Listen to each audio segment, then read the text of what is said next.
Punya belakang sikit lah. Macam tu. Macam tu. Kita tak peduli pada, kita peduli pun buat apa kan. Boleh buat apa pun.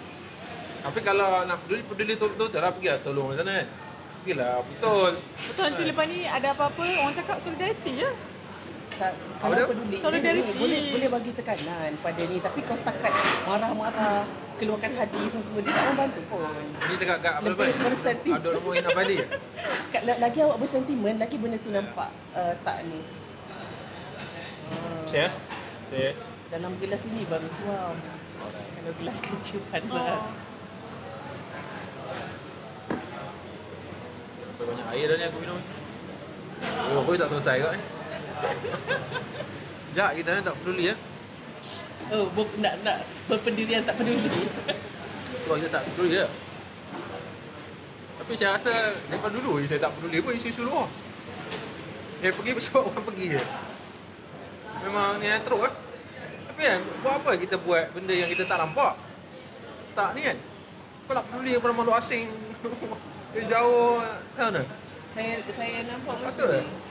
Kita nak buat ni boleh menang ke tak boleh menang. Ataupun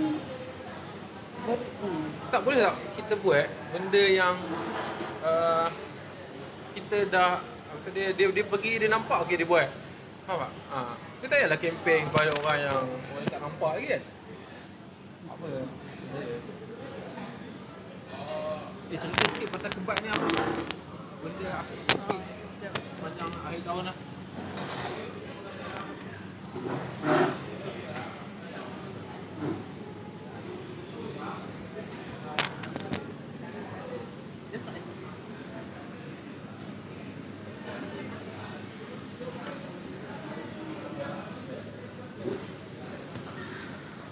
Okay, hello. Assalamualaikum warahmatullahi wabarakatuh dan selamat malam. Bertemu kembali dalam rancangan Kubu TV. Okay, Kubu Live. Untuk bulan Disember ni kita akan ada untuk seminggu ni bermula pada hari ni sampailah 30 hari bulan nanti kita akan ada kuliah buku akhir tahun Kebat, iaitu program Kubu hujung tahun lah. Kita akan ada straight 1 minggu.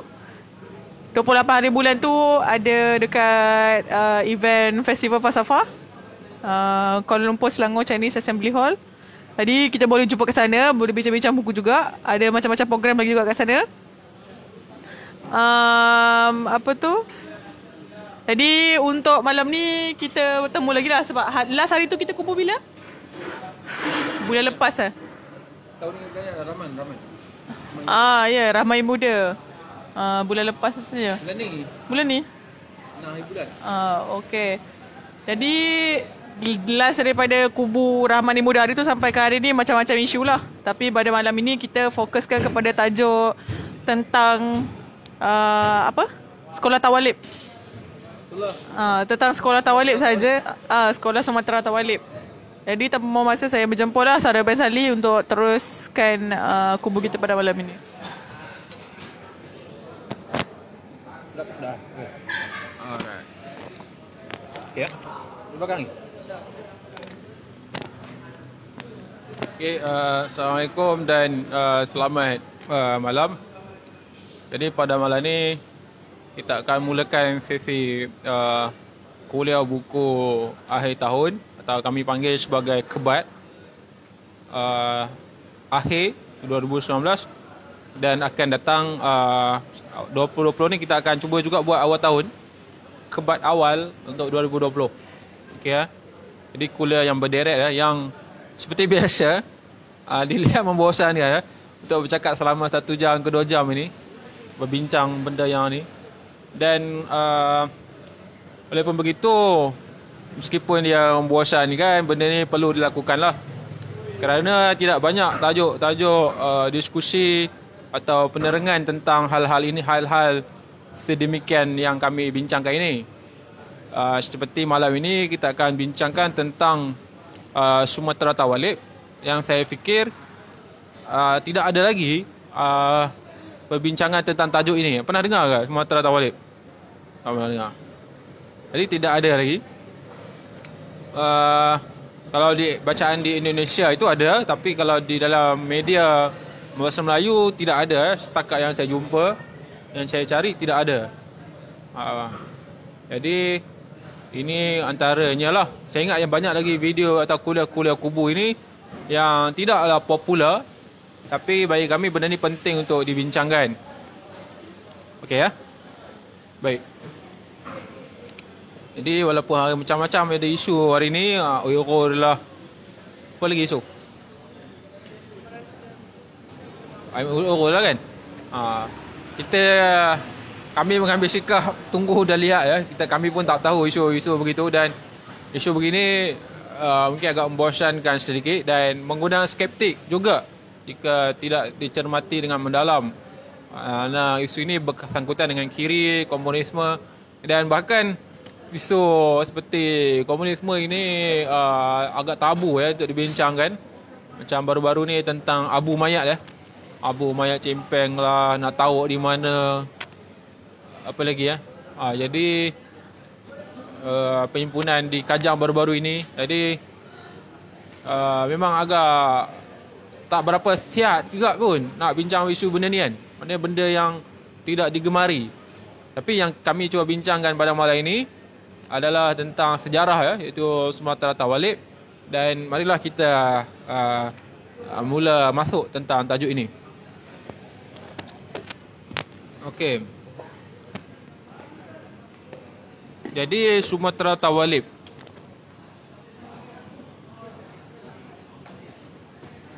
Sumatera Tawalib ni adalah nama sekolah ya. Dan sekolah ini masih ada sehingga hari ini. Dan sekolah ini adalah sekolah agama. Menghasilkan ramai graduan agama, lepasan agama yang kekirian. Kekirian dalam sini adalah, saya tidak mau bersindung, komunisme. Mereka pergi ke komunis. Sekolah agama ni Sumatera Tawalib. Jadi sebelum ni, Sumatera Tawalib ini adalah sekolah moden Islam yang pertama di Indonesia. Jadi kalau saudara-saudari tengok bagaimana daripada sekolah Islam atau madrasah Islam menghasilkan atau melahirkan orang komunis. Baik. Ini asal untuk perbincangan kita, yang saya fikir ini adalah tajuk yang interesting bagi saya lah. Mungkin membosankan bagi saudara-saudari sebab agak lame lah. Kenapa dah tahun 2019, yang berapa hari lagi nak 2020 bincang tajuk ni kan. Jadi mungkin membosankan, tapi seperti biasa saya tidak peduli, dan bagi saya ini penting untuk direkodkan. Dan lepas ni kita akan masuk ke YouTube, bahawa ada juga medium dalam bahasa Melayu Malaysia bincangkan tajuk sebegini. Baik, menjadi pertanyaan kepada seorang sejarawan atau pemimpin redaksi majalah sejarah Historia Indonesia bernama Boni Triana. Menjadi pertanyaan kepada beliau dalam menelaah kaitan Islam dan komunisme di Indonesia. Apa pertanyaan dia? Dia tertanya, mengapa di daerah Banten dan Silungkang Sumatera Barat, dua daerah yang majoritinya penduduk Muslim fanatik, bisa sekaligus menerima kehadiran Partai Komunis Indonesia? Dalam perbicaraan ini, mungkin selepas ini saudara-saudari boleh melihat sama peta ya. Tengok peta kedudukan di mana, Sumatera di mana, Sumatera Barat, Padang Panjang di mana, Silungkang di mana, dan Malaya di mana. Mungkin dulu ketika kita mengambil kelas geografi tu kita tak mengambil port sangat. Tapi sekarang ni semua wilayah-wilayah ini saudara kena tengok peta.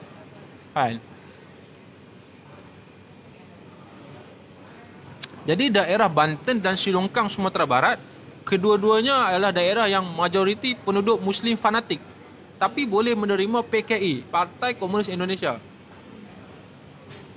Baik, ini pertanyaan. Sebab selalu dikatakan bahawa komunisme ini anti agama, anti Tuhan dan segala-galanya. Tapi bagaimana dua daerah ini antaranya yang boleh menerima menerima komunisme. Baik. Kita pernah juga discuss sebelum ni ya tentang saya ingat tahun lepas tentang Haji Misbah. Baik. Di sini bukan kita nak bincangkan beliau, tapi selain Misbah, Haji Misbah atau biasa kita kenal sebagai Haji Merah, komunisme diterima kalangan ulama di Banten pertama-tama kerana kekecewaan mereka terhadap kepemimpinan Cokroaminoto. Okey. Cokroaminoto sudah kenal? Baik. Kenal? Baik, saya ingat penonton pun sudah kenal. Baik.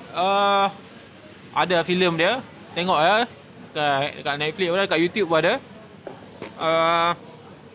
Jadi mereka kecewa terhadap Cokroaminoto kerana antara lain saya nampak ada dua sebab. Satu, Cokroaminoto agak pro atau dekat dengan Belanda. Kedua, tuduhan terhadap mereka, tuduhan yang dilemparkan oleh golongan PKI terhadap Cokroaminoto kerana Cokroaminoto mengambil wang parti, wang gerakan syarikat Islam. Jadi sampai istilah mereka panggil mencokro. Mengenjek lah kan. Jangan kamu mencokro itu. Nanti boleh cari di internet, mencokro.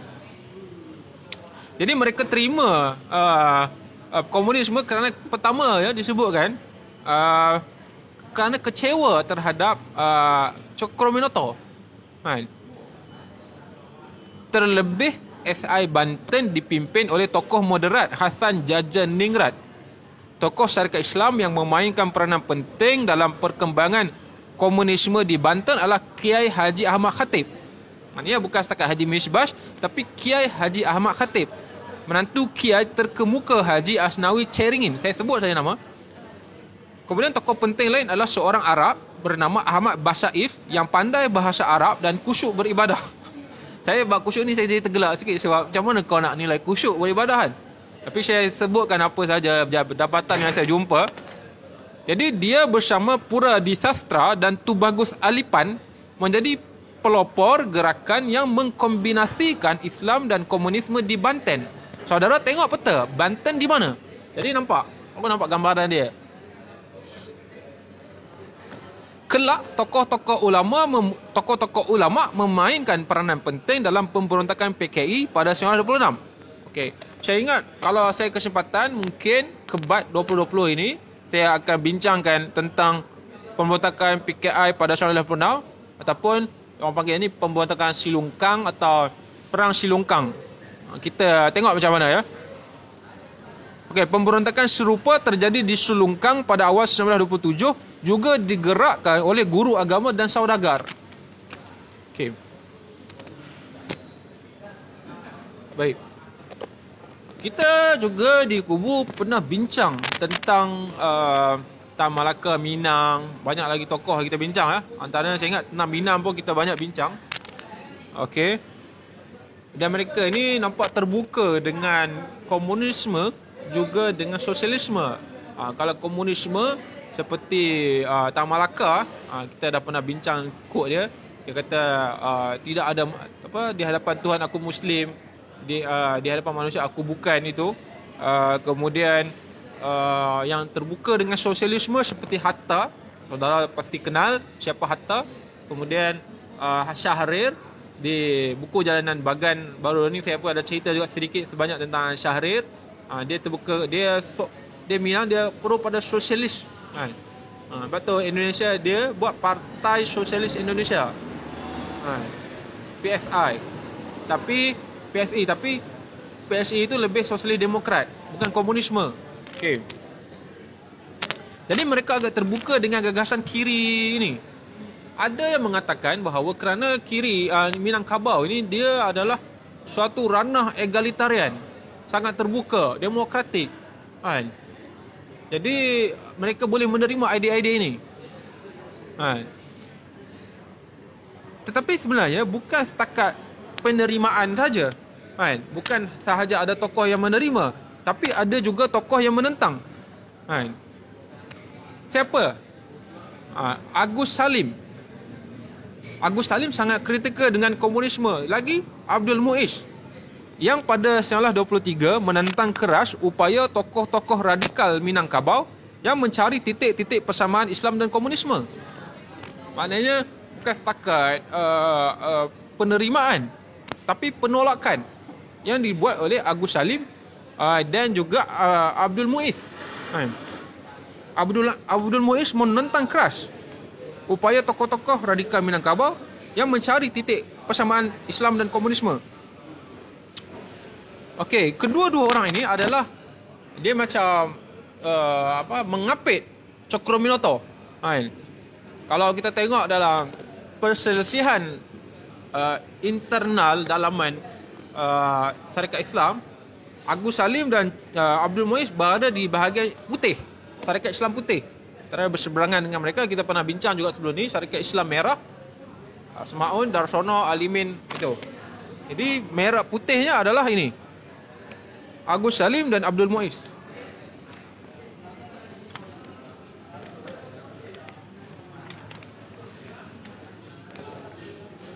Itu antara yang awal, tapi seterusnya adalah Islam dan komunisme pun kan gagasan yang agak mudah untuk disinkroniskan, agak complicated.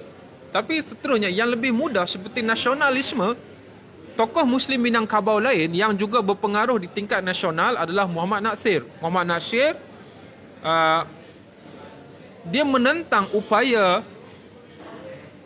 Permi. Okey, ingat ya, saya sebut ni Permi, nanti kita akan bincangkan. Permi yang mempersandingkan Islam dan nasionalisme. Islam dan nasionalisme pun Nasir tak setuju. Nampak? Maksudnya bukan setakat Islam dan komunisme, Islam dan nasionalisme pun tak setuju. Saya ingat benda ni juga berlaku pada PAS dulu. Waktu masa dulu, dia tak setuju. Nasionalisme tak boleh. Menggempur Asobiah. Gitu. Jadi, ini dia. Saya belum masuk lagi untuk Sumatera Tawalik. Ini bawa intro ya.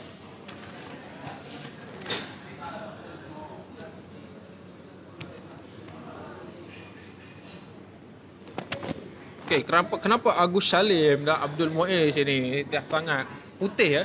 Kerana menurut bacaan adalah yang saya baca adalah mereka ini, anak mereka ini mendapat medal daripada Belanda. Mendapat, lepas tu mereka sangat pro kepada Belanda. Dan mereka ini masuk ke Voskrad. Mungkin kita pernah bincang kau juga sebelum ini, iaitu satu parlimen olok-olok yang dibuat oleh Belanda. Maknanya Belanda dia tak mahu anak jajahannya untuk melawan, demo, protes, mogok semua. Jadi dia buat satu parlimen untuk mereka bercakap di situ. Voskrad namanya. Jadi Abdul Muiz dan Abdul Muiz dan Agus Salim masuk ke situ. Okey.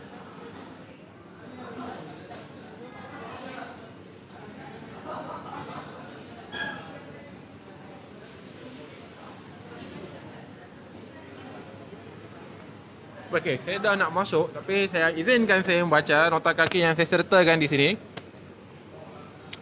Okey, sebelum ni kita ada juga pernah bercakap tentang Jamaluddin Tamim. Jadi Jamaluddin Tamim ini adalah guru agama di Sumatera Tawalik, pengikut Tan Malaka yang bersama Tan Malaka keluar daripada PKI atau Partai Komunis Indonesia selepas kegagalan pemberontakan Syarah 26. Pemberontakan Syarah 26 ini tidak dipersetujui oleh Tan Malaka. Kerana pemberontakan ini menurut Tan Malaka dia tidak berdapat sokongan massa. Jadi gagal. Tan Malaka pada masa itu berada di luar tapi dia tak setuju. Okey. Jadi dah pecah PKI. Mereka ini pergi ke Bangkok. Jamaluddin Tamim pergi ke Bangkok. Di sanalah Tan Malaka menubuhkan PARI, Partai Republik Indonesia, PARI. Tapi PARI ini lebih kecil daripada PKI. Tapi kerana PARI adalah parti kader, parti orang yang segelintir, sikit. Ahlinya ahli yang komited. Jadi Jamaluddin Tamim ni belajar di sekolah agama ni ya. Seorang mantan guru di perguruan Sumatera Tawalik Padang Panjang pergi ke Bangkok pada bulan Mei 1927. Tarikh-tarikhnya ni ya, bertepatan dengan berdirinya PARI. Salah seorang yang dia hubungi di sana adalah Syekh Ahmad Wahab. Syekh Wahab sebelumnya menuntut ilmu di Mekah bersama 3 orang generasi tua ulama modernis di Sumatera Barat, iaitu Abdullah Ahmad, Haji Rasul dan Syekh Jamil Jambek. Baik, Haji Rasul ini adalah siapa? Ayah Hamka ataupun Haka. Haji Abdul Karim Amrullah. Saya tak baca lagi kenapa nama dia Haji Rasul, nanti saya baca, saya cerita. Okey. Jadi Syekh Wahab sebelumnya menuntut ilmu di Mekah bersama 3 orang generasi tua ulama Modernis Sumatera Barat, Abdullah Ahmad, Haji Tahir Jalaluddin, Abdullah Ahmad, Haji Rasul dan Syekh Jamil Jambek beserta rakan mereka yang juga dari Minangkabau, yakni Syekh Tahir Jalaluddin, yang memilih pulang ke Malaya daripada kampung halamannya. Jadi Minangkabau ini adatnya lebih matriarki, menyebabkan laki-laki ni banyak tak mendapat tempat. Jadi Syekh Tahir Jalaluddin ni dia Indonesia, tapi lepas dia belajar dia tak nak balik ke situ, dia balik ke Malaya. Dah agak terkenal Syekh Jalaluddin ni, tapi saya tak kenal dia sangat. Nanti saya bercari tentang dia. Jadi itu Syekh Tahir Jalaluddin, dia balik ke sini. Tapi 3 lagi yang awal pulang ke Sumatera Barat. Okey ya. Dan mereka ni yang asalnya menubuhkan menubuhkan Sumatera Tawalib. Baik. Tapi sebelum namanya Sumatera Tawalib, namanya adalah Surau Jambatan Besi. Okey ya. Jangan tanya saya Jambatan Besi tak apa. Tak tahulah nama dia apa, tapi namanya Surau Jambatan Besi. Jadi pendidikan mereka begitu, tapi mereka memeluk aliran modernis. Okey, nanti kita cerita lagi kat situ. Okey. Ketika mereka bertemu, mereka ini Jamaluddin Tamim dan Syekh dengan Syekh Ahmad Wahab, pada 1927 Syekh Wahab sudah kenal Jamaluddin Tamim lewat tulisan-tulisannya di Al-Munir yang terbit di Padang Panjang antara tahun 1918 dan 1921. Okey ya. Ini dah cerita ke depan sikitlah, belum masuk ke dalam, tapi saya cerita ke depan ni maksud dia pada masa itu di sana sudah keluar akhbar Al-Munir. Kan?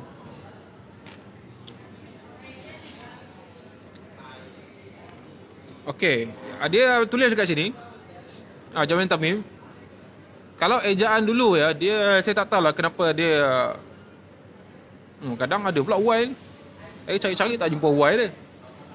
Dia kadang saya tu dia jadi dia sama ada dia tukar jadi J atau DJ. Jadi saja. Tapi saya sebaliknya, saya sendiri memang sudah mengenal namanya Syekh Ahmad Wahab sejak tahun 1913, yakni mengenal Syekh Khatib alias Syekh Wahab, mengenal Syekh Tahir, dan guru saya dalam hal agama dan politik ialah Zainuddin Al-Junus Labai. Ini nama dia agak antara penting yang akan dibincangkan nanti dalam diskusi ini. Kita ada panggil Labai ini dia, Zainuddin Al-Yunus Al-Labai. Bahawa Syekh Wahab dan Syekh Tahir adalah alim ulama anti Belanda, yakni pro politik anti penjajahan Belanda di Indonesia, sedangkan 1 hingga 3 adalah sebaliknya, yakni pro Belanda.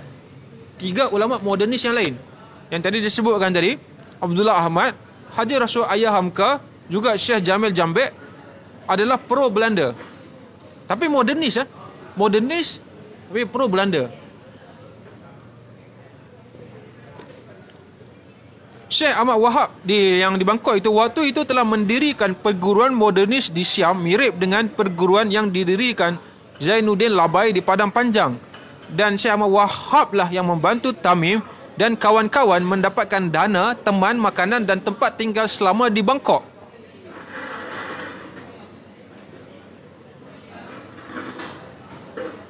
Bahkan hubungan Tamim dengan Syekh Tahir di Perak juga dekat. Okey, itu sedikit ya. Maknanya ada ulama-ulama yang progresif, yang pro, yang anti kolonial, yang masa dia pergi Mekah yang anti kolonial. Ada juga yang pergi sana tapi modernis dan pro pada Belanda. Nampak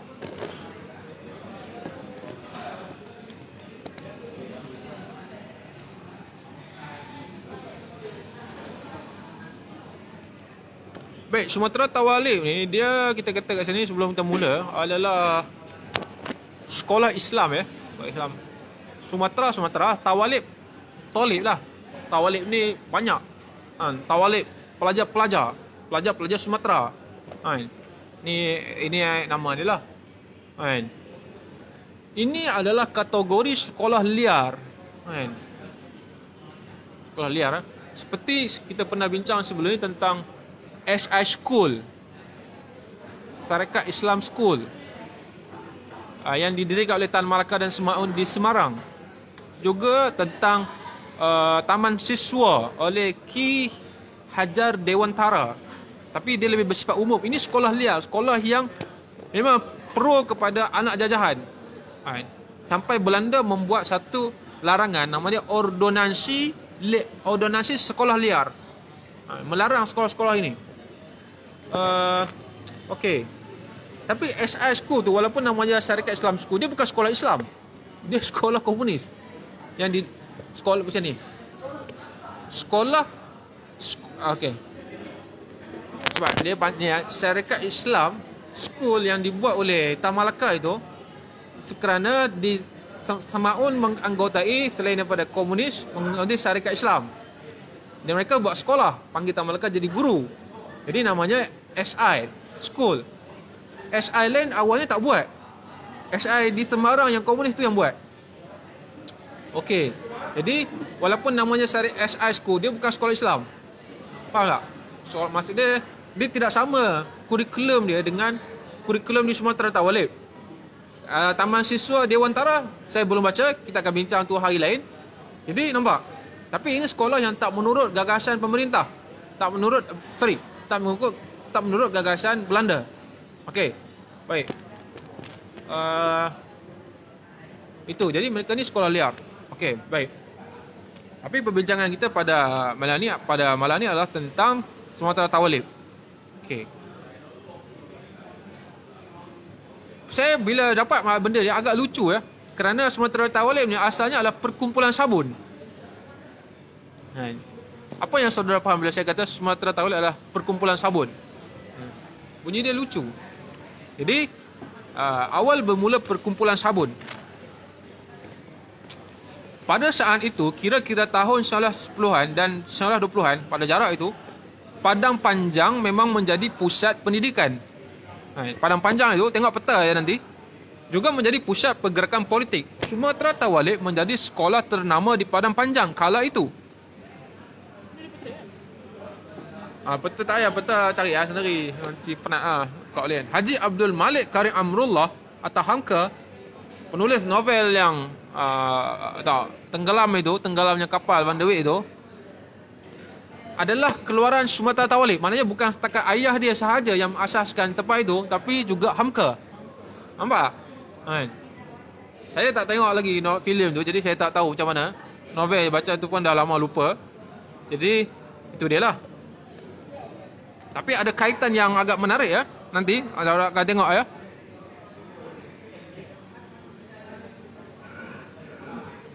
Baik, sebelum saya teruskan tadi, sebab saya tak, nota kaki saya terlebih-lebih sampai ke sini. Jadi saya baca juga nota kaki yang tadi. Dia melebih ke sini. Tak perasan. Okey, saya habiskan tadi dulu. Jamaluddin Tamim menarik garis perbezaan yang tegas antara kedua ulama Islam yang memilih hidup di pengasingan ini, iaitu Syekh Tahir dan Syekh Wahab. Syekh Wahab di Bangkok, Syekh Tahir di Malaya. Dan ketiga ulama yang memilih pulang ke Sumatera Barat. Maknanya ada tiga yang pulang, iaitu Haji Rasul, Abdullah Ahmad dan Jamil Jambek sebagai pro Belanda. Mengingat bahawa dua di antara ketiga tokoh ini mendapat medal dari pemerintah Belanda. Dia tak sebut nama lah. Kalau disebut di hari lain, saya akan sebut di hari lain. Maknanya dua daripada tiga ni mendapat medal daripada pemerintah Belanda. Okey. Tamim membedakan mereka ini dari Zainuddin Labai dan guru-guru Islam muda lainnya yang merangkul tokoh-tokoh gerakan nasionalis dan tak pernah surutnya perlawanannya terhadap Belanda. Nampak tak? Jadi Zainuddin Labai, ingat adalah satu watak yang penting dalam bicara ini. Kalau saudara tengok filem Tenggelamnya Kapal Van der Wijk, ada, saya baca satu artikel itu dia sebut, ada papan tanda Sumatera Tawalib. Saya belum tengok, saya tak tahu adakah ada. Saya tak tahu. Kalau ada bagi tahu, kalau tak ada bagi tahu. Kemudian ada watak. Watak ni confirm ada lah sebab saya baca novelnya, Zainuddin. Nampak tak? Jadi Zainuddin dalam novel itu, dalam filem itu, juga dalam watak yang real di Sumatera Tawalib, Zainuddin ini adalah guru yang sangat dihormati dan disayangi. Cuma saya fikir dalam fiksyen itu mungkin lain, kerana Zainuddin dalam novel itu lebih kepada pengarang, penulis atau novelis. Mungkin lebih merujuk pada Hamka. Berbanding Zainuddin dekat sini, Zainuddin yang real ni, kerana Zainuddin ni dia jadi guru. Dia cerita putus cinta tak ada. Kalau ada kita tak tahulah. Tapi Zainuddin dalam novel tu lebih nampak Zainuddin dalam novel Hamka tu lebih merujuk pada Hamka. Hamka banyak cakap pasal cinta. Betul ke? Zainuddin banyak cakap pasal cinta, Hamka cakap pasal cinta. Saya tak baca Hamka, jadi saya tak tahu sangat pasal Hamka ni. Kalau nanti ada yang nak mentang Hamka, boleh ya? Okey. Baik. Sambung Pak Dik pasal kumpulan sabun tadi.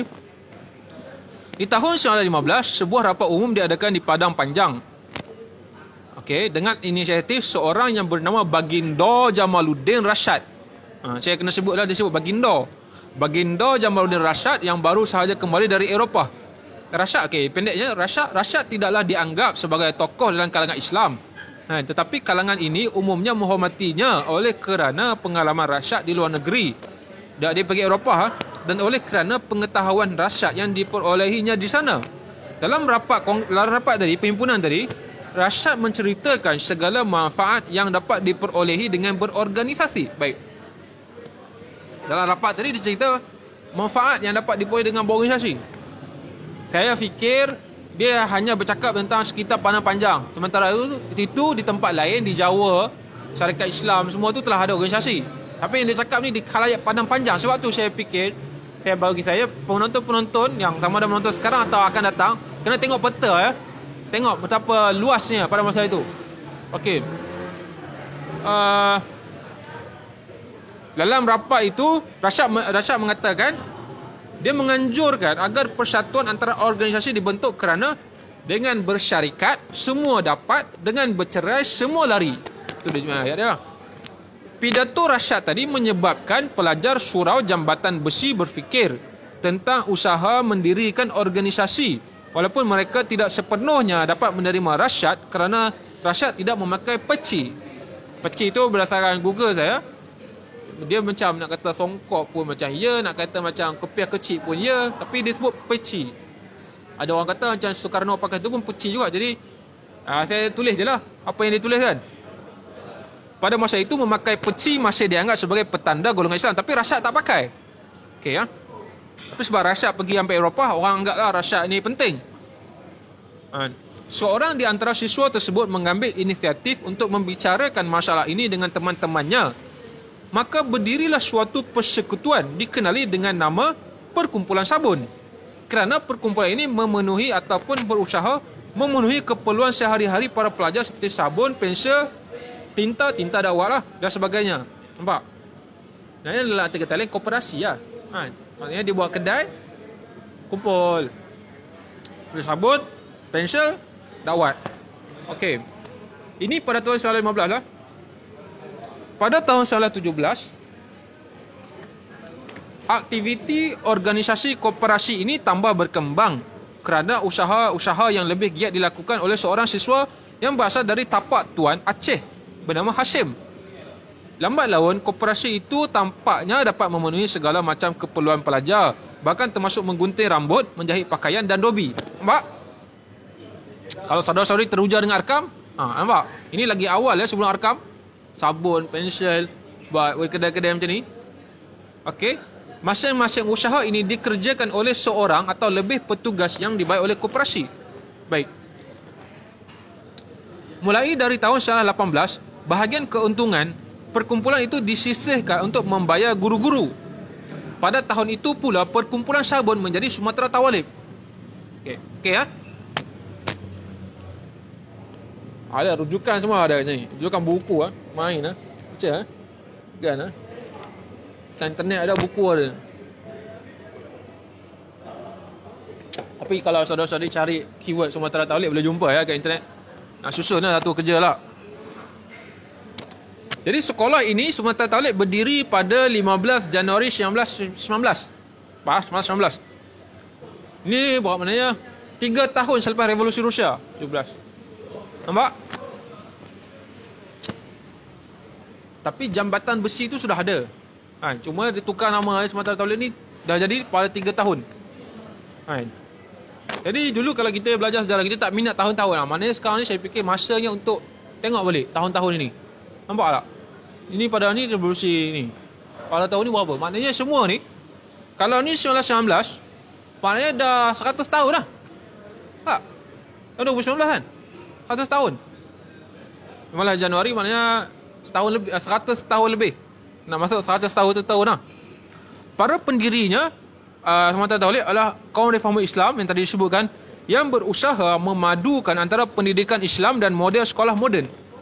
Menurut Audrey Kahin dalam bukunya Dari Pemberontakan ke Integrasi Sumatera Barat dan Politik Indonesia 1926 hingga 1998, perguruan Sumatera Tawalib merupakan penerus dari perguruan agama tradisional bernama Surau Jambatan Besi. Nampak?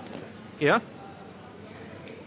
Jadi sekolah ini Jambatan Besi ada Abdullah Ahmad, Abdul Karim Abdullah, Haji Rasul, Ayahanda Hamka. Okey, mari masuk ke Zainuddin Labai Al-Yunusyah. Okey. Zainuddin Labai ni berdasarkan bacaan ni saya tengok dia lebih pada guru, kan? Dia lebih pada guru, bukan dia pengajar, dia guru yang berfikiran maju. Dia mengajar di Surau Jambatan Besi pada tahun 1913. Kan? Dia yang mengubah sistem pendidikan surau itu menjadi Sumatera Tawalib. Jadi kalau kita tengok dekat atas tadi, seorang dia macam dia tak sebut nama je, saya fikir ada orang tu lah kot adalah Zainul Labai. Ini sebab sumber yang beragam, sumber yang beragam dirujuk. Dialah yang mengubah, atau Zainuddin Labai lah yang mengubah sistem pendidikan surau itu menjadi Sumatera Tawalib. Ciri menonjol sekolah ini adalah model sekolahnya yang modernis, menggunakan meja, kelas-kelas dan kurikulum. Sebelumnya dalam sistem surau, murid duduk mengelilingi gurunya sambil mendengarkan guru mengaji yang terus diucapkan pula oleh murid-muridnya. Pada sistem kelas, sekolah dibahagikan atas beberapa tingkat kelas. Murid duduk secara teratur di atas sebuah kerusi dengan meja. Guru mengajar di depan dengan menggunakan papan tulis. Jadi saudara nampak ya perbezaan. Sekarang pun masih ada. Kalau di pondok-pondok sekarang ini inilah dia warisan. Kalau kita tak namakan surau pun warisan sistem pendidikan yang lama, tradisional. Masih ada. Kitab kuning, kitab lama. Saya dekat sini bukan kata bagus tak bagus, saya tengah cerita. Maknanya lama. Jadi yang pakai meja semua ni nampak. Ada perbezaan. Mungkin di sekolah yang lebih, sebab tu dia kata adunan sekolah moden Islam, sekolah dengan unsur modernis dengan yang lama. Maknanya yang pakai meja ni orang putih dah pakai lama lah. Kita tiru, Azhar pun buat benda yang sama. Jadi guru-guru ni macam tiga modernis ni mereka dah pelajar jauh. Jadi pengalaman mereka ni mereka tak sama dengan yang dekat sini. Faham tak? Mereka dah belajar sampai dekat Mekah ni. Jadi mereka okey dengan perubahan. Jadi ada dua jenis sistem persekolahan pada masa itu. Yang jenis duduk mengelilingi, bahasa dia macam talaki tu, lutut semua. Satu lagi kelas. Tapi pada masa dulu benda ni agak lain ya. Agak dahsyat lah. Sebab orang dah biasa, mana ada papan tulis. Kalau sistem lama mana ada papan tulis. Dengar lah. Robek kitab lah, nak tanda lah apa, kadang-kadang bukan lucu lah, ni kita cerita lah kan. Kadang-kadang ini jarak dia. Jarak dia sangat nipis, dia boleh juga tulis maksud dia tu kan. Fathah, kasrah, kecil kan. Tapi sekarang sudah ada usaha yang sudah kertas kuning tu dijadi putih. Kemudian jarak ni dibesarkan sikit kan. Tapi masih ada juga yang suka yang lama punya. Masing-masing lah kan. Zainuddin Labai menjadi guru paling dihormati di Tawalib. Padahal Zainuddin Labai bukan belajar di Mekah ataupun Kairo. Dia memang hasil Sumatera Barat. Lahir di Padang Panjang, memang asli pada Panjang. Pada tahun 1890, pernah belajar di sekolah pemerintah tapi dikeluarkan lantaran terus bersilang pendapat dengan guru-gurunya. Zainuddin Labai kemudian berguru pada ayahnya. Okey, menarik tentang Zainuddin Labai yang dicatatkan di sini. Dia banyak dipengaruhi ajaran nasionalis Turki, Mustafa Kemal Atatürk. Zainuddin Labai menerjemahkan biografi Kemal Atatürk dan menyebarkannya di kalangan anak muda Sumatera Barat. Nampak? Saya mengesyaki Zainuddin ini adalah nama yang Tamalka Hamka ambil untuk buku dia tu. Sebab watak dia sangat mempengaruhi. Selain mendirikan Sumatera Tawalib, Zainuddin juga mendirikan sekolah diniah. Sekolah ini menekankan pendidikannya pada pelajaran umum seperti menulis, membaca matematika, ilmu falak, ilmu bumi, kesihatan, ilmu tumbuh-tumbuhan dan lain-lain. Saya kena tengok balik, saya tak pasti Syamsiah Fakir belajar di mana. Dia belajar di Indonesia tapi tak ingat tempat dia. Dinia ke dekat Sumatera Tawalib. Nanti boleh check ya. Saya tak ingat lah. Itu ada pernah bincang tapi dah tak ingat lah. Sumatera Tawalib dan Dinia ibarat saudara. Kalau Tawalib dibuka pada pagi hari, maka Dinia dibuka pada malam hari. Dinia tu Dinia puteri ya? Nampak macam Dinia puteri. Kita tengok balik ya. Tadi saya baca rujuk tadi nampak macam Dinia puteri tapi dah Tawalib lelaki saja. tak pasti. Saya kena tengok balik. Okay, Zainuddin berfikiran radikal. Zainuddin menolak subsidi dari asisten residen Belanda untuk sekolahnya. Tidak hanya itu. Tidak hanya menolak subsidi, bahkan Zainuddin tidak melarang murid-muridnya menghirup pemikiran radikal, termasuk ajaran Marxisme dan komunisme. Dia tak ada masalah. Ini agak menarik ya. Pada masa itu tak kisah. Saat itu ajaran Karl Marx disebut ilmu Kumini. Dia sebut Kumini. Macam Khomeini. Kumini. Kumini dia sebut ni rujukan saya lah kan. Kumini nampak Kumini. Macam orang Perak sebut Khomeini. Kumini. Macam main-main kan. Perak sebut ya? Kumini. Ilmu Kumini tu. Mana ilmu. Kita tengok ilmu alam, ilmu Kumini. Ilmu hisab ilmu Kumini. Okey, tadi ada juga pasal Al-Munir. Okey, Al-Munir itu didirikan oleh Zainuddin pada tahun 1918 yang dikelola oleh murid-muridnya. Kantor redaksi jurnal ini menjadi tempat diskusi para pelajar-pelajar Tawalib dan Diniah. Di sanalah para pelajar membaca koran akhbar dan memperluas jangkauan pengetahuannya. Kadang-kadang juga digelar dibuat acara debating club yang menyedut minat para pelajar Tawalib dan Diniah yang haus pengetahuan. Baik, debating club ni saya dah sempat tengok tadi. Maknanya memang dibuat acara untuk berlatih berhujah, berbahas hujah. Okey. Dan bahasa mereka dipanggil muhadarah. Saya sempat ikut sekolah agama ini, dia sebut kat situ adalah muhadarah ni, kalau macam yang saya pernah ni, dia macam-macam. Dia macam, sebab sekolah agama ni tidak ada hiburan.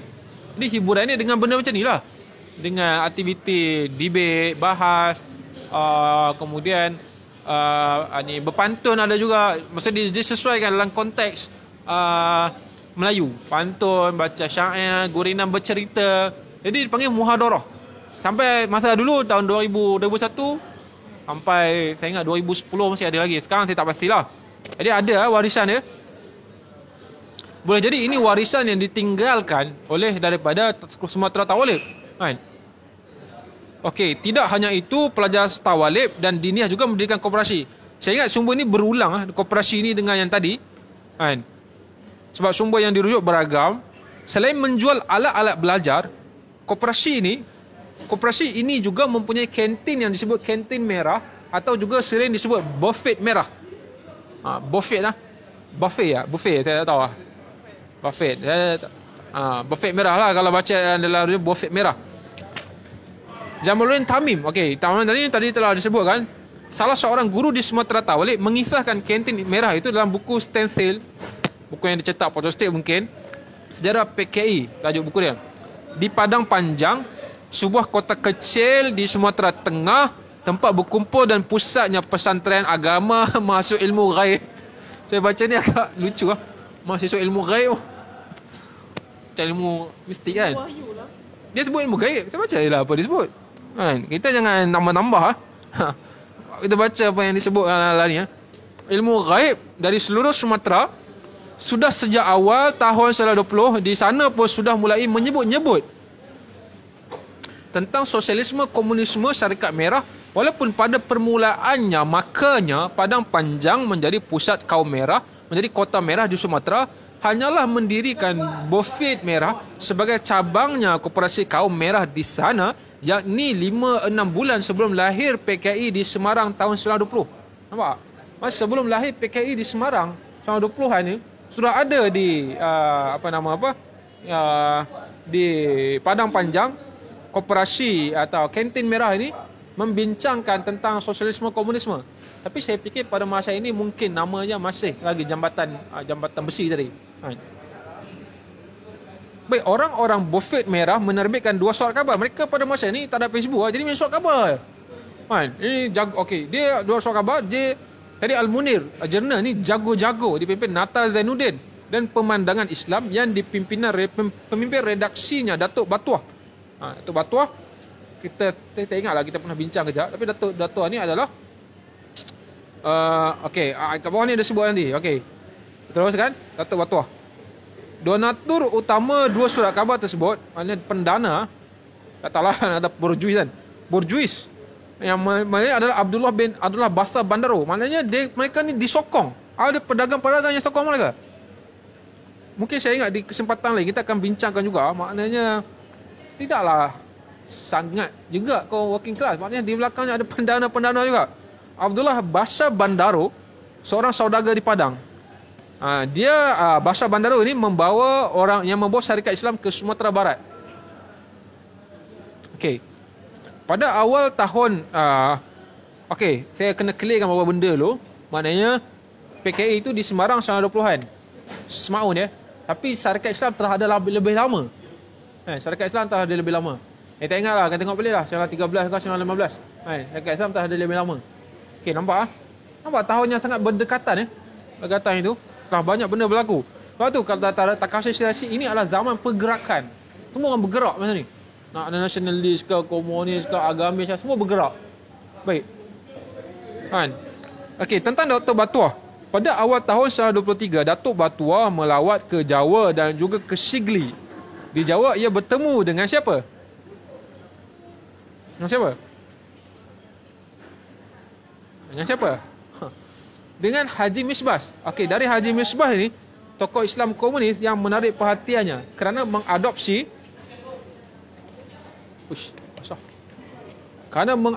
komunis ke dalam Islam. Tulis Mestika Z. Mestika ni nama orang. Mestika Z dalam pemberontakan komunis Silungkang 1927. Studi gerakan sosial di Sumatera Barat. Jadi, Datuk Batuah ni yang menarik ke? Bolehlah menarik lah. Kan? Maksud dia, dia pergi ke Mekah, belajar di Mekah. Dia menjadi anak murid kepada Hakka tadi. Kan? Jadi dia balik dan mengajar di Sumatera Tawalib. Kemudian satu masa tu tok guru dia ni Hakka suruh pergi tengok dekat sana Jawa ni. Pergi tengok Hakka. Dia suruh pergi tengok kan. Kita nak buka cawangan ke apa benda saya tak tahulah. Suruh tengok kan. Pergi tengok. Dia ada dengar Tok Haji ni ceramah. Kengkong. Islam dan komunisme itu sejalan. Barang siapa yang mengatakan bahawa Islam dan komunisme itu tidak sama, dia tidak faham Islamnya. Kemudian sebaliknya lah. Maknanya kemudian siapa yang mengatakan komunisme dengan Islam itu tak sama, tidak faham komunismenya. Pidato itu menarik seorang haji yang belajar tadi, mengikut murid kepada Hakka ni, iaitu Haji Datuk Batuah. Dan Datuk Batuah pun balik ke Sumatera Tawalib dan menyebarkan komunisme. Nampak? Mereka ni boleh dikatakan sebagai golongan Islam komunis. Baik. Tahun itu juga, tahun yang 1923 tadi, organisasi Bufet Merah menjelma menjadi PKI cabang Padang Panjang. Posisi ketua dijabat Datuk Batuah, sekretari dan bendahara dijabat Jamaluddin Tamim. Keduanya tokoh muda dan guru Sumatera Tawalib. Maka mulailah pelajaran di Tawalib mendapat jiwa baru, jiwa Islam yang revolusioner. Tulis Hamka dalam Kenangan-Kenangan Hidup jilid 1. Saya belum baca lagi buku ni, saya akan cari Kenangan-Kenangan Hidup. Paham ini lekas menyebar. Paham ini lekas menyebar. Menurut Hamka, pada masa itu di Padang Panjang sering dijumpai kelompok-kelompok pemuda menyanyikan lagu internasional 1 Mei, kerja 6 jam sehari, 6 jam sehari dengan bersemangat. Termasuk dirinya, termasuk Hamka. Maknanya Hamka pun menyanyi internasional dengan main-main Okey, itu sahaja. Tapi ada lagi tambahan saya akan tambah sekejap lagi. Okey, rujukan saya baca lelas ni. Maknanya dia dah cakap kerja 6 jam sehari, oi. Ini dahsyat ni. Boleh tak kita kerja 6 jam sehari? Boleh kita, mana tak ada masalah. Okey, sikit lagi. Nak habis dah. Baik. Okey, sikit tentang Datuk Batuah. Datuk Batuah ni lahir pada 1895 hingga 1949. Atau nama dia adalah Ahmad Khatib. Dari Padang Panjang. Mana orang Padang Panjang? Sejarahnya Sumatera Barat. Ahmad Khatib dari Padang Panjang, Sumatera Barat, turut dapat dimasukkan ke dalam senarai panjang komunis Muslim. Datuk Batuah berperanan menyebarkan komunisme di kalangan guru-guru agama di Sumatera Tawalib, Padang Panjang di Sumatera Barat. Beliau belajar agama ke Mekah dari tahun 1909 hingga tahun 1915. Okay, ini cerita yang tadi, cuma ini lebih detail dari tahun 1909 hingga tahun 1915. Setelah kembali ke Padang Panjang, beliau membantu Hakka yang juga dikenali sebagai Haji Rasul. Bersama-sama dengan Natar Zainuddin, Datuk Batuah menerbitkan majalah Pemandangan Islam, sebuah jurnal tentang komunisme Islam dan jago-jago. Namun lantaran anutannya terhadap komunisme, terjadi debat di antara beliau dan gurunya Haji Rasul. Haji Rasul berdebat dengan dia. Haji Rasul tak setuju. Ayah Hamka tidak setuju. Bukan setakat pro pada Belanda, bahkan tak setuju dengan komunisme. Nampak? Haji Rasul itu sendiri begitu bersungguh-sungguh menghadapi serangan pemikiran komunisme serta mengeluarkan fatwa-fatwa menentangnya. Inilah rujukan Hamka, ayahku. Saya pun tak baca lagi buku tu, tengok bab tu saja. Saya baca, kita buat discuss atas buku tu pula. Mungkin tahun depan kita akan lebih banyak bincang buku tu dan mungkin kita panggil jejak tarbiyah juga. Okey. Sikit lagi. Boleh lagi ya? 5 minit. Sabarlah. Selalu nak cakap. Syuk-syuk lah tak cakap. Okey. Baik, pada tahun 26-27 terjadi pemberontakan Silongkang atau perang Silongkang, maknanya revolusi komunis pada masa itu. Yang pertama adalah 1940-an ke, berlaku lagi ke apa? 40-an atau 90-an, saya tak ingat balik. Kita tengok balik. Jadi banyak yang join tu gelenggang golongan Sumatera Tawalib ni. Okey. Mereka kemudian diberangus habis oleh Belanda. Kerana persiapan yang tak cukup lengkap. Kemudian jadi Jamaluddin Tamim pun pergilah ke Bangkok. Nampak? Saya nak cengah lagi nampak sinkronaskan cerita saya semua ni. Jadi selepas tu dia pergilah ke Bangkok. Clear? Okey ya. PKI bubar. Baik. Jadi apa berlaku pada Sumatera Tawalib? Setelah selesai perang Silongkang tahun 1926-1927, Sumatera Tawalib mengalami kegoncangan dan kemerosotan yang drastik kerana banyak di antara pelajar-pelajar dan guru-guru Sumatera Tawalib yang terlibat kegiatan komunis ditangkap Belanda. Baik. 1926 sampai 29. Sumatera Tawalib mengalami kegoncangan. Tahun 29, Sumatera Tawalib hampir lumpuh sama sekali. Tetapi masih ada di antara tokoh-tokoh Sumatera Tawalib yang tidak terlibat pengaruh komunis dan sedar bahawa kemunduran Sumatera Tawalib tidak dapat dibiarkan berlarut-larut. Oleh kerana itu harus dicari jalan. Jalan keluar itu hanya dapat dibicarakan dalam satu kongres Sumatera Tawalib yang akan dihadiri oleh anggota-anggotanya yang tidak komunis. Maknanya dia tak nak lah.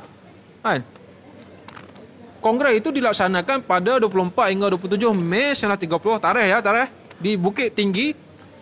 Salah satu keputusan yang penting dari kongres ini, Sumatera Tawalib menjelma menjadi Persatuan Muslim Indonesia, PMI atau PMI. Okey. Maknanya ditukar nama dah. Okey, sebelum saya teruskan tu, maknanya dia bukan lagi nama sekolah dia dah jadi penuh persatuan. Dan sekolah itu, untuk makluman saya dah cakap belum ni? Mana sekolah tu masih ada sampai sekarang? Belum cakap? Nama Sumatera Tawalib. Masih lagi. Masih ada. Kita harus buat kunjungan ke sana. Kita pergi ke sana melihat. Mungkin mereka dah lupa, kita tak tahu lah kan. Tapi itu sejarah dia lah kan. Kita mengingatkan mereka balik. Okey. Seterusnya pada kongres kedua. Jadi tadi kongres pertama tadi dibuat kongres selepas kejatuhan tadi. Pada tahun 1930. Pada kongres kedua, PMI pada tahun 1932 di Padang. Nama PMI ditukar dengan nama PERMI.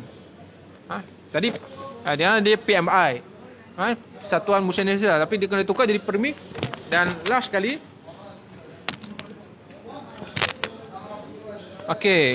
pada pertengahan 1933, Belanda mengeluarkan larangan berkumpul. Selepas komunis dah buat satu revolt yang gagal tadi, ada dua parti yang menjadi target Belanda. PKI dah bubar, dah tak ada. Tapi bawah tanah ada lah, tapi bubar. Dua parti yang menjadi target Belanda adalah PERMI tadi, dan PSII. Apa PSII? PSII. PSII. Partai Syarikat Islam Indonesia. Masa selepas Cokro Minoto itu, Syarikat Islam sudah jadi partai. Jadi nama dia bukan lagi Syarikat Islam, dia jadi Partai Syarikat Islam Indonesia PSII. Sekarang dah habis hasilnya. Sekarang Indonesia terlalu banyak parti. Kan? Susah ya, complicated. Indonesia agak complicated. Dia tak macam Malaysia. Malaysia ni parti ada banyak juga tapi masih boleh diuruskan. Indonesia terlalu banyak. Populasi dia pun berapa? 300 juta. Kalau ni ya, boleh bagi tahu kat saya berapa populasi sekarang. Jadi yang menjadi sasaran Belanda pada masa itu adalah Permi dan PSEE. Walaupun kedua ini bukanlah satu-satunya pusat kegiatan politik intelijen sebab banyak. Ini bukan komunis, ini yang bukan komunis ya. Ini yang bukan komunis, Islamis. Tetapi kedua partai ini memang yang terbesar dan paling banyak pengikutnya di dalam dan di luar Sumatera Barat. Ialah sebab induk utama ini tak habis. Jadi mungkin mereka tadi banyak masuk. Masuk balik lah. Masuk ke UMNO dan sebagainya kan. Jadi masuk. Ya sebab yang, ialah sebab tu kalau macam di Malaysia juga, kita pernah dengar ya, Ghaffar Baba seorang ahli PKMM masuk ke UMNO. Nampak? Ashraf Ghani ke apa? Tak ingat lah. Dia masuk. Tapi asalnya PKMM. Nampak? Dia pun masuk. Seperti mungkinlah taktik yang sama seperti mana golongan komunis atau komunis masuk dalam golongan masuk dalam kelompok Syarikat Islam. Faham tak? Menyusup. Jadi benda tu biasalah. Dalam gerakan selalu begitu. Jadi, tapi kedua partai ini memang terbesar dan paling banyak pengikutnya di dalam dan di luar Sumatera Barat. Pemerintah kolonial memandang Permi tadi khususnya sebagai musuh yang paling berbahaya. Sebab dalam tubuh partai Permi ini terdapat elemen yang menurut Belanda sangat mengancam. Kombinasi antara radikalisme dan agama yang menarik minat para pengikut setia di seluruh Sumatera Barat dan tokoh-tokohnya yang memiliki daya tarik yang tak tertandingi oleh partai-partai lain di daerah ini. Nampak? Sumatera Talib ni walaupun telah diberangus, dia pergi ke Permi. Nampak? Maknanya walaupun Syarikat Islam pun dah slow semua, tapi dia jadi ke Permi pula. Saya ingat yang tu saja. Maknanya kalau ni kita boleh kata bahawa nasionalisme radikal mereka itu. Dia ada satu konsep nasionalisme radikal dan dia tak samalah dengan nasionalisme di di zaman Nazi. Ini nasionalisme lawan penjajahan. Saya ingat yang tu saya. Sekian, terima kasih saya bagi kepada moderator. Okey, terima kasih kepada saudara Baisali. Menarik ya tajuk ni, dia banyak contradiction tapi dalam masa yang sama selari. Pesantren Islam belajar tentang ilmu ghaib, ilmu falak apa semua. Tetapi akhirnya terlahirnya banyak pemikir-pemikir dan pelopor-pelopor idea-idea komunis lah, komunis kiri, komunis Islam, komunis kiri semua ni. Okey baik, saya boleh buka soalan kepada yang berada di live. Kalau ada soalan, kritikan, kesilapan pembentangan daripada saudara Ben Sali, boleh betulkan. Kalau ada soalan dari sini, tak ada. Saya bacakan komen dululah daripada penonton. Dari saudara Longfa, dari pesantren Sumatera Talib ini, PKI Sumatera Barat dan Pari, Partai Republik Indonesia berasal. Okey, baik Bung.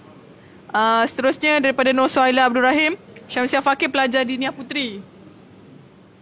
Pada panjang. Pada panjang. Dia juga cakap, Zainuddin Labai, abang kepada Rahman L. Yunusia adalah pemilik sekolah di Nia Putri pada panjang. Okey. Saya mungkin ada soalan kepada pembentang. Ada beberapa ketidakfahaman saya tentang tajuk ini. Jadi saya tanya satu-satu dululah. Sementara bila ada soalan atau apa-apa pandangan daripada yang hadir kat sini juga hari ini. Tentang Islam radikal tadi kan. Bila saudara cakap tentang bila Zainuddin Labai cakap boleh belajar ilmu komunis ni apa semua kan. Mungkin saudara boleh jelaskan dari Sumatera Tawalib ni ada tak hasilnya Islam fundamentalis yang lain? Sebab Islam radikal ni dia macam ada dua. Satu, Islam fundamentalis yang pro kepada idea Ibn Taymiyah lah. Ataupun yang keduanya Islam kiri ni lah. Jadi boleh tak cakap macam saya tak faham kurikulum di zaman itu adalah kurikulum agama tetapi dia membenarkan pembelajaran ilmu-ilmu komunis ni atau macam mana. Dan sekarang ni bila kita baca tentang Sumatera Tawalik yang sekarang, dia seolah-olahnya macam nak mengembalikan balik essence pesantren kepada Sumatera Tawalik. Maksudnya tidak ada lagi unsur-unsur nak belajar ilmu komunikasi apa, tak ada dah. Cuma memang nak belajar tentang ilmu agama je lah. Macam mana pendapat saudara? Okey, saya fikir istilah fundamentalis ni pun baru. Susah kita nak kata apa fundamentalis ni bila kan. Bila orang buat kajian betul-betul tentang istilah fundamentalis. Ada lah, saya tak baca lah pasal tu kan. Orang selalu tandakan zaman Syekh Kutub ni, Kutub Maududi ni. Dia susah kita nak begitu lah. Sebab saya tak tahu lah kan. Dulu zaman masa perang salib tu, zaman orang Islam lawan orang Kristian dulu, zaman nak pergi merebut Baitul Maqdis tu, adakah istilah fundamentalis? Saya nampak semua fundamentalis. Faham tak? Sebab kita kena cirikan dulu kan. Adakah sebab agama? Kalau macam tu sebab agama, semua tentera Islam dengan dia semua fundamentalis. Sedangkan kalau kita tengok, fundamentalis ni dia lebih bersifat kelompok kecil, gerakan. Dia bukan satu jamaah besar ataupun satu umat. Faham tak? Dia kumpulan teroris kan? Jadi dia bagi saya susah untuk nak ni kan. Sebab kalau kita nak ikut dulu pun ada fundamentalis, susah lah. Nabi Muhammad tu kalau pengikut-pengikut dia, kita nak tandakan siapa fundamentalis? Semualah dia boleh jadi macam ni lah. Semua fundamentalis atau semua bukan fundamentalis? Faham tak? Tak faham? Bingung? Yelah, maknanya fundamentalis ni apa? Adakah pegang pada syariat? Okey, kita kata ya, baik. Tapi masalahnya mereka dulu tak pernah mengenal istilah fundamentalis. Jadi tidak juga. Nampak tak? Clear? Maknanya fundamentalis ni istilah baru. Istilah baru yang baru dibuat. Kalau ambil balik kepada pandangan Hakka tentang komunis, okey, masya-Allah dia modernis. Faham tak? maksudnya tak kontradik apa? Istilah modernis ni memang wujud. Modernis ni memang Tahir Jalaluddin, Syekh Al-Hadi. Memang kita boleh kenal mereka ni modernis. Mereka tidak kiri langsung. Saya tahu je, saya tak tahu. Tapi modernis macam Syekh Al-Hadi, dia kiri apa? Dia novel dia pun novel perempuan kan. Dia bukan. Dia adalah usaha emansipasi dia semua, tapi dia bukanlah kiri pun atau progresif kiri tu. Tapi dia modernis. Nampak? Okey, jadi soalan ni menarik, tapi okey, kita katakan sini tidak ada. Jadi kita nampak bahawa mereka pada masa itu nak melawan penjajahan. Jadi saya fikir Syekh Ahmad Wahab yang dijumpai oleh Jabari Tamim tu, saya fikir saya tak nampak dia juga seorang kiri. Sebab tu kita kata tadi, dia ulama yang anti kolonial. Anti Belanda. Mana dia pro politik anti penjajah Belanda. Saudara kena ingat, dia pergi ke Mekah pada masa itu. Mekah pada masa itu dah mula Osmaniyah dah runtuh, elemen kewahabian tinggi, dan memang Wahabi pun. Siapa? Labor ni. Sebab tu saya sekarang ni tengah mula memikirkan banyak benda juga. Jangan saudara fikir terma itu dia sama sepanjang masa. Faham tak? Okey, kita kata Syiah progresif. Betul ke sebegitu? Mudah. Bukan tengok event, konteks. Konteks apa? Masa ke sejarah ke? Konteks tempat, masa, sejarah kan. Jadi mereka ini adalah betul dia agak ke situ kan. Kalau saya ada sempat, mereka terpengaruh juga dengan Ibn Taymiyah semua. Tapi kalau sekarang tengok jadi Wahabi sekarang pro pada Amerika. Nampak? Dia tak semudah itu. Dia tidak semestinya teologi itu mendorong pembebasan juga. Nampak? Jadi saya fikir mereka semua itu mempunyai musuh yang sama, iaitu Belanda. Jadi mereka akan lawan. Jadi cuma mungkin cara lawan Ayah Hamka ni, dia nak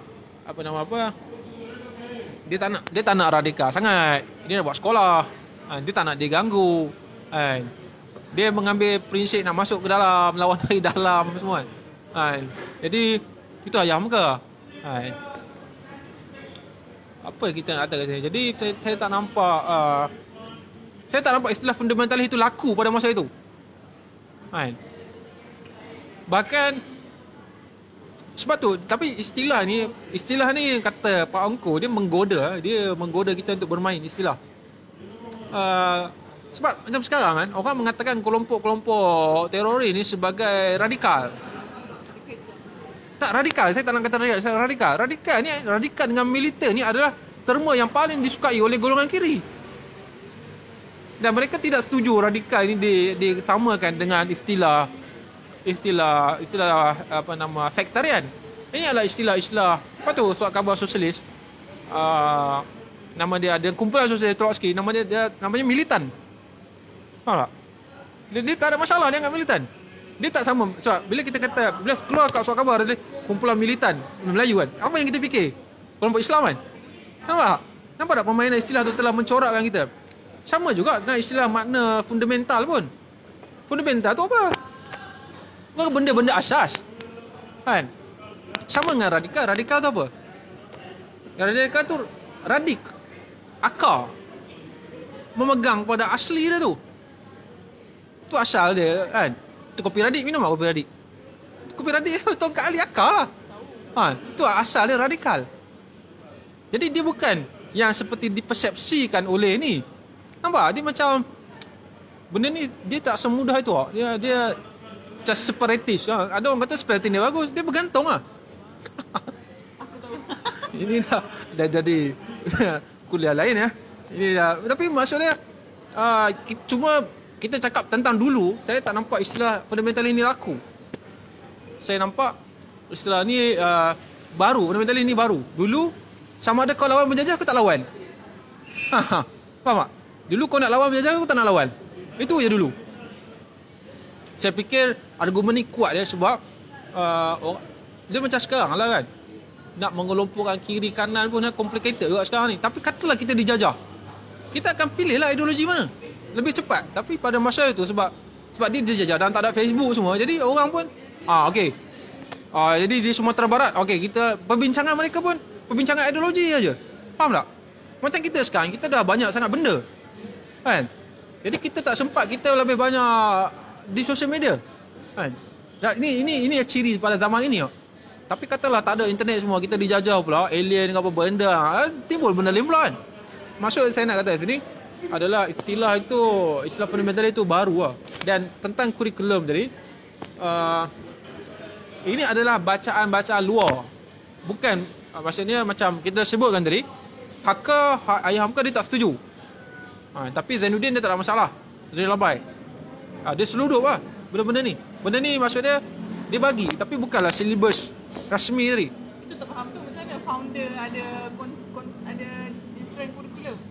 Saya ingat beginilah. Benda ni kena tengok bacaan lagi ya. Bacaan. Sebab dia orang duduk founder kan. Tak. Saya nampak Zainuddin cikgu, guru. Dan dia yang buat koperasi. Melainkan ada dia, yalah kadang kita baca sejarah ni, orang ni kata dia ni yang buat. Sebab kalau baca idea syarikat Islam pun, ada orang kata Haji Saman Hudi yang buat. Ada orang kata Cokro Minoto, nampak tak? Bukan orang kata orang sembarangan, dia tulis buku lah kan. Jadi ada orang kata asal buat syarikat Islam ni begitu. Ada orang kata buat syarikat Islam begini. Jadi ada orang kata dia ni buat syarikat Islam, dekat sana pun dah ada syarikat Islam. Nampak? Semua yang mana yang tenggelam dulu, yang telah disedut. Nampak? Jadi kita boleh kata kat sini berdasarkan rujukan saya yang masih sangat terbatas ini, saya kata bahawa benda ni bersifat bukanlah silibus umum. Mungkin Zainuddin bagi bila Datuk Batuar datang dia pun tak ada isu. Dia disukai. Saya tak baca pula yang haka ni disukai jangan. Mungkin haka ni dia modernis tapi keras. Mungkin dia strict, dia tak setuju, dia takut. Dia pun mendapat banyak sponsor daripada Belanda semua. Jadi dia pun tak nak lah kan. Mungkin Belanda pun gertak dia semua. Jadi ni bertaraf kemungkinan. Cuma kita boleh tahulah dia pro pada Belanda berdasarkan tulisan Jamaluddin Tamim yang ditulis. Kemudian dia memang berdebat dengan Datuk Batuah tentang komunisme. Maknanya kita tahulah dia pergi ke mana. Nampak? Okey, baik. Terima kasih. Untuk yang mereka yang berada live, kalau ada soalan lagi boleh tanya. Kalau Kalau apa tu, ada kawan-kawan dari Indonesia yang menonton juga, kalau ada pandangan boleh kongsikan untuk kami-kami yang di Malaysia ni, untuk kita belajar lagi tentang pesantren Sumatera Tawalib. Jadi pesantren tu masih ada lagi sampai sekarang ya. Masih apa tu, ramai studennya. Warna hijau sekolah dia. Tak tahu tu warna hijau. Nampak gambar dia warna hijau, pintu gerbang besar. Mana hostel baru ni ke apa? Tak kat Google lah. Dulu Sekarang ke dulu? Sekarang? Tak ada, tengok-tengok. Tak tahu lah ada Okey. Jadi soalan saya pun dah terjawab. Saya buka ke sini kalau ada soalan. Pandangan ada? Apa ini nak ada bacaan sikit? Tu boleh conclude lah. Tak ada soalan.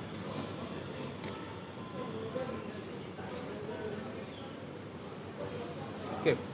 Saya conclude saya berdasarkan buku Taman Melaka untuk Pemula ni, sebab saya faham tajuk ni agak tak pernah dibincangkan ya. Jadi dia memang tak menarik langsung mungkin. Dia bosankan juga kepada orang yang tak minat. Tapi tak apalah, sebab kita kena dokumentasi kan. Tajuk begini ya. Sebab kita tak tahu bila lagi kita nak bincang. Banyak sangat internet mampu ni, baik kita cuba jugalah. Dan kami akan masukkan benda ni ke YouTube nanti. Saya nak conclude tentang bacaan lagi ya tentang benda ni.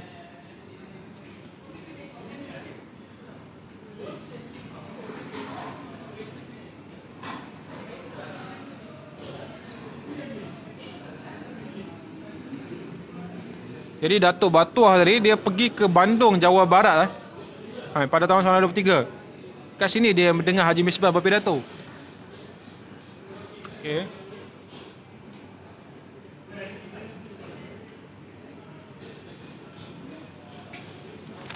Ini dalam rujukan di berdikari online ni saya sempat baca ini. Tulisan Rudi Hartono.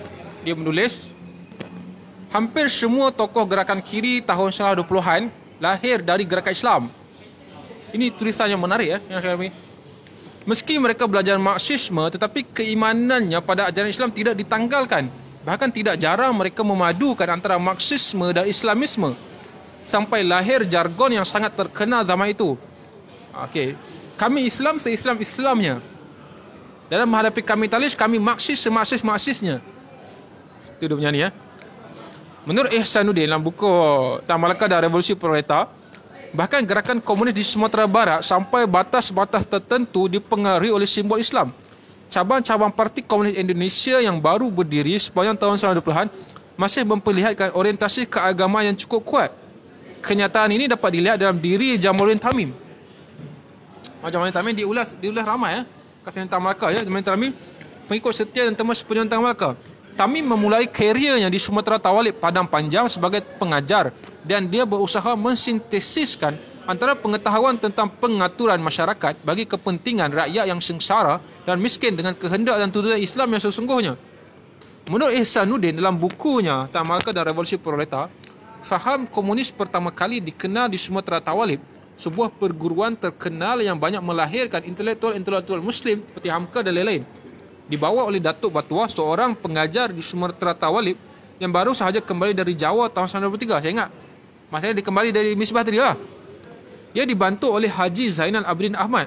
Haji je, Haji bantu rupanya, yang juga seorang pengajar di sana.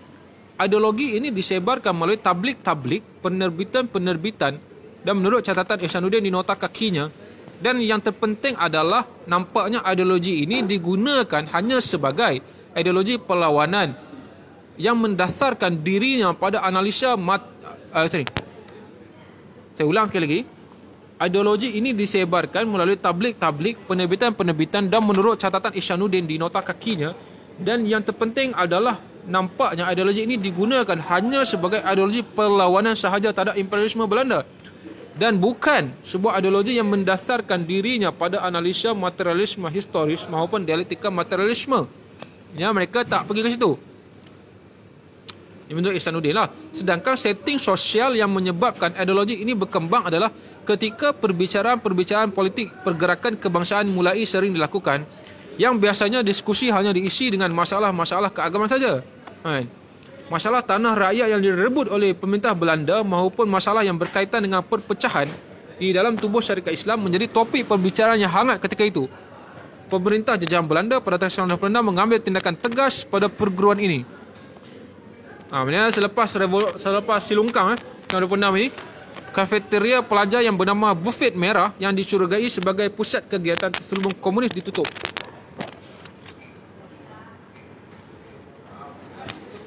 Okey. Ni dah habis. Last adalah maknanya ternyata bukan kecil anak peranan Sumatera Tawalib. Selain Jamaluddin Tamin dan Datuk Batuah, terdapat ramai lagi keluaran sekolah agama dan menyertai perjuangan kiri komunisme seperti Sultan Said Ali, guru sekolah Adabiah Padang, dia jadi PKI. Jamaluddin Ibrahim, Sumatera Tawalib, jadi Pari dah sebut tadi. Natal Zainuddin, Sumatera Tawalib, PKI. Abdullah Kamil, Sumatera Tawalib, jadi Pari. Okey. Ahmad Wahid, okey, selain Gus Dur, Hamka ni dia tahu Sumatera Tawalib dan dia menulis kata pengantar tu untuk buku Is the Team tu, kawan baik tu.